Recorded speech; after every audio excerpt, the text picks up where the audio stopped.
बहुत पुरानी बात है। किसी गांव में राजेश नाम का एक आदमी रहता था।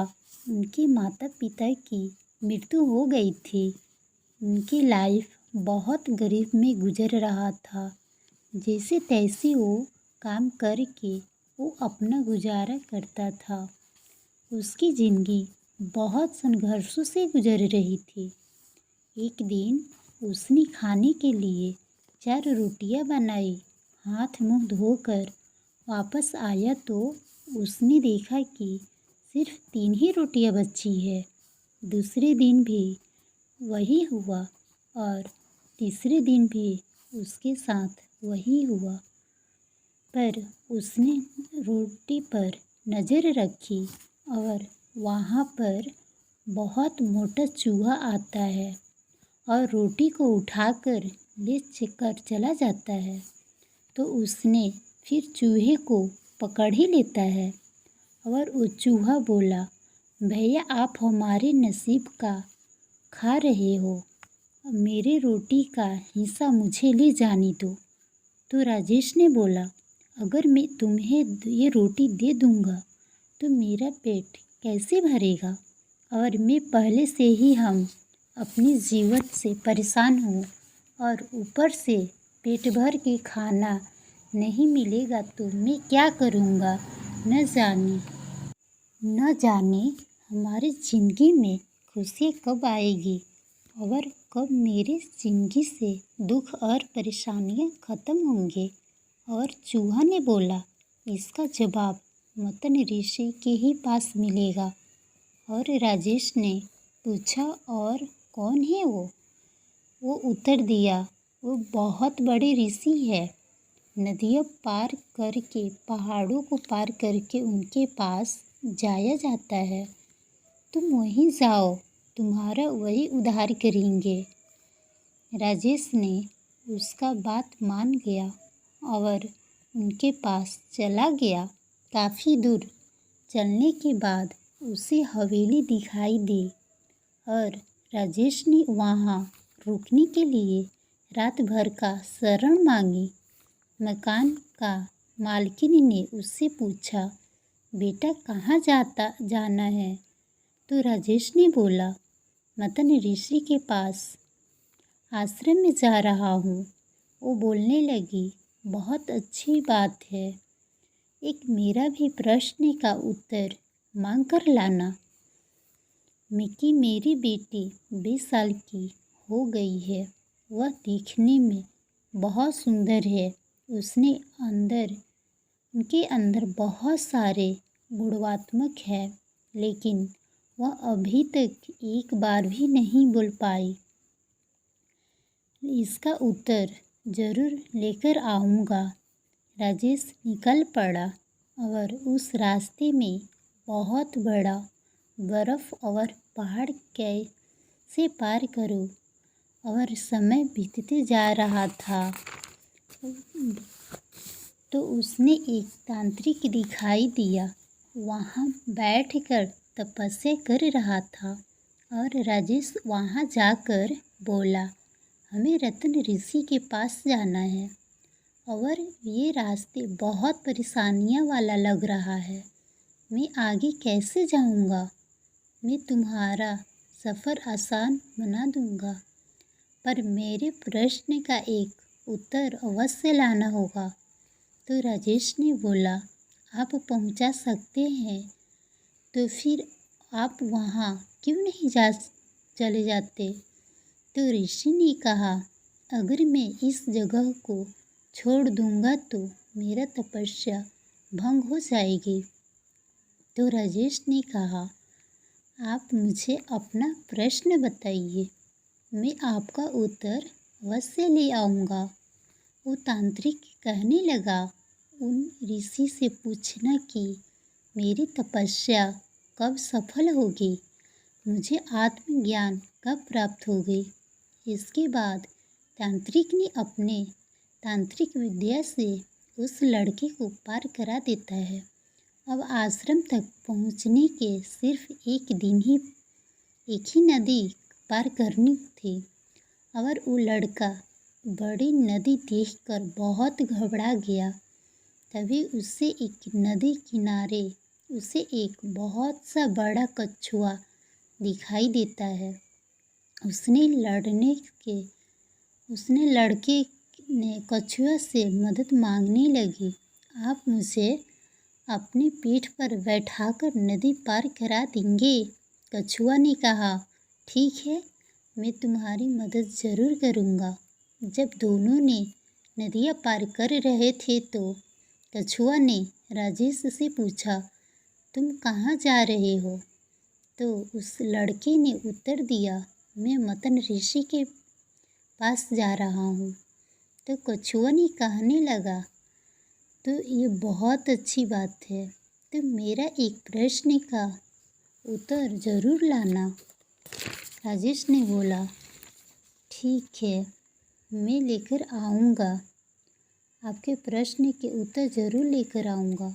कछुआ कहने लगा कि मैं एक असाधारण कछुआ हूँ, कुछ समय आने पर ड्रैगन बन सकता हूँ। मैं 5-6 सालों से इसी नदी में हूँ और ड्रैगन बनने का कोशिश कर रहा हूँ, लेकिन मैं कब तक ड्रैगन बनूँगा, इस प्रश्न का उत्तर तुम पूछकर लाना। नदी पार करने के पार मंथन ऋषि के आश्रम दिखाई देने लगा। आश्रम में प्रवेश करने पर शिशुओं ने उस लड़का का बहुत स्वागत करने लगा। संध्या समय में उस ऋषि ने उस राजेश को दर्शन दिए और उससे बोलने लगे कि हे पुत्र, मैं तुम्हारे किसी भी 3 प्रश्न का ही उत्तर दूंगा, तुम अपना प्रश्न पूछो। राजेश ने बहुत कुछ सोच में पड़ गया कि वो अपना प्रश्न पूछे या उन सभी का मदद करने वाले मालकिन का या उन यांत्रिक का या उन कछुआ का। ये अपना प्रश्न पूछना चाहता था, पर उसने सोचा कि मुझे मदद करने वालों का उपकार नहीं भूलना चाहिए। उसे ये नहीं भूलना चाहिए कि उसे उन लोगों से उस ही दिन के प्रश्न लाने का निश्चय किया था और वादा भी किया था। उसने निश्चय किया कि मैं बहुत मेहनत करूँगा और अपना ज़िंदगी को बदल दूँगा, लेकिन उस समय पर इन तीनों लोगों का ज़िंदगी में बदलाव लाना बहुत ज़रूरी है। और यही सोचते सोचते उसने ऋषि से पूछा, हम उस हवेली की मालकिन की बेटी कब बोलना शुरू करेगी? ऋषि ने जवाब दिया, जैसे ही उसकी शादी होगी तो वो बोलना शुरू कर देगी। फिर राजेश ने दूसरा प्रश्न किया, तांत्रिक को मोक्ष कब प्राप्त होगा? आत्मज्ञान कब प्राप्त होगी? तो ऋषि ने उत्तर दिए, जब वो तांत्रिक अपने शक्ति और बुद्धि को दूसरे आदमी को दे देगा तो उसी क्षण उसे आत्मज्ञान की प्राप्ति हो जाएगी। फिर उसने प्रश्न किया कि वो कछुआ ड्रैगन कब बनेगा?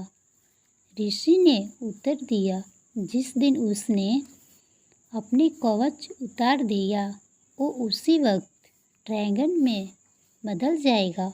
राजेश ने उन सबका उत्तर जानकर बहुत खुश था और अगले दिन उन ऋषि का धन्यवाद देकर वहाँ से निकल गया। आते समय उसे वापस कछुआ मिला। उसने उस लड़के को नदी पार करा दी और अपने प्रश्न के बारे में पूछा तो राजेश ने उससे बोला कि मैं ऋषि से आपका प्रश्न पूछ कर लाया हूँ। उसने बोला, ठीक है, क्या था? मेरे प्रश्न का उत्तर। तो राजेश ने बोला, ऋषि ने बोले कि आप अपना कवच उतार देंगे तब आप ड्रैगन में उसी टाइम बदल जाएंगे। कछुआ ने सुनकर बहुत खुश हुआ। जैसे ही वह कवच उतारा तो उसने ड्रैगन में बदल गया और वह बोलने लगा कि मैं कवच किसको दूंगा, काम करो, तुम ही मेरा कवच ले लो। राजेश ने बोला, ठीक है। जैसे ही कछुआ कवच लेते समय आने लगा तो उसके पास बहुत से सारा मोती। तुरंत राजेश ने कछुए के ऊपर बैठा और सारी बर्फीली पहाड़ी नदियाँ पार करा दी। थोड़ा आगे जाने पर उसे यांत्रिक मिली।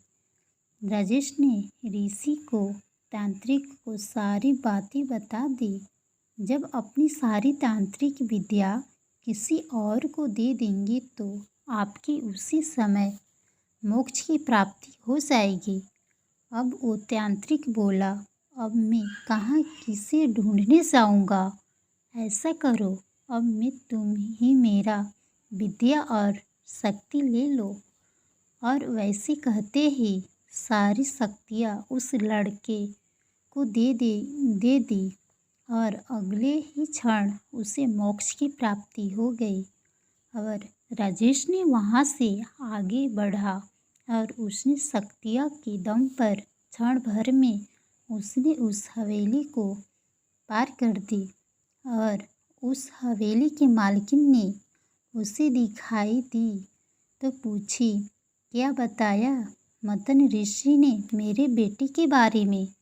तो वो लड़का कहने लगा, जिस दिन आपकी बेटी की शादी होगी वो अपने आप ही बोलने लगेगी। तो उस हवेली की मालकिनी ने बोली, तो किस देर की बात है, तुम इतनी बड़ी खूबसूरती खुशखबरी लाए हो तो मुझसे अच्छा लड़का इसके लिए कौन मिलेगा। उस हवेली की मालकिन उन दोनों की शादी करा दी और सचमुच वे लड़के बोलने लगी। राजेश अपनी पत्नी को लेकर अपने गांव पहुंच गया। सबने सबसे पहले उस चूहे को धन्यवाद दिया और अपनी नई हवेली में उसके रहने के लिए एक जगह बनवाया। कभी अपनी जिंदगी से हार कभी मत मानना। पास सब कुछ था, धन दौलत शक्ति बलवान सब कुछ प्राप्त कर लिया था, क्योंकि उसने अपने प्रश्न को त्याग कर दूसरे के बारे में सोचा था। ये जिंदगी भी ऐसे ही है। कई बार हम अपने स्वार्थ को छोड़कर किसी दूसरे की मदद करते हैं तो और उसकी भला करते हैं तो उसकी भलाई भगवान हमें ज़रूर करते हैं, उससे कई गुना करके लौटाते हैं। हम चाहे माने या ना माने